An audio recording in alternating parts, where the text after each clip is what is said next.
ಕಳೆದ 4 ತಿಂಗಳು March, April, May, June ಒಟ್ಟಿನಲ್ಲಿ ನಮ್ಮ ಜಿಲ್ಲೆಯಲ್ಲಿ 9 ಪ್ರಕರಣಗಳು ಗ್ಯಾಸ್ ಸಿಲಿಂಡರ್ ಕಳುವಾಗಿದ್ದ ಪ್ರಕರಣಗಳು ದಾಖಲಾಗಿದ್ದಾವೆ.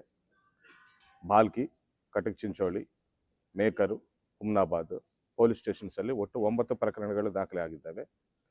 ಸ್ಕೂಲ್ಸು, ಅಂಗನವಾಡಿ ಸ್ಕೂಲ್ಸಲ್ಲಿ ಗ್ಯಾಸ್ ಸಿಲಿಂಡರ್ಸ್ ಕಳ್ಳತನ ಮಾಡ್ತಿರೋ ಪ್ರಕರಣಗಳು ದಾಖಲೆ ಆಗಿದ್ದ ಹಿನ್ನೆಲೆಯಲ್ಲಿ ನಾವು ತನಿಖೆಯನ್ನು ನಡೆಸಿ 4 ಆರೋಪಿಗಳನ್ನು ದಸ್ತಗಿರಿ ಮಾಡಿದ್ದೇವೆ.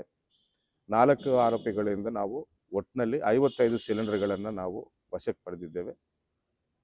ಅದೇ ರೀತಿ ಈ ಕಳ್ಳತನಕ್ಕೆ ಯೂಸ್ ಮಾಡ್ತಿರುವ ಒಂದು ಗಾಡಿಯನ್ನು ಕೂಡ ನಾವು ಸೀಸ್ ಮಾಡಿದ್ದೇವೆ. ಒಟ್ಟಿನಲ್ಲಿ 2,75,000 ಸಿಲಿಂಡರ್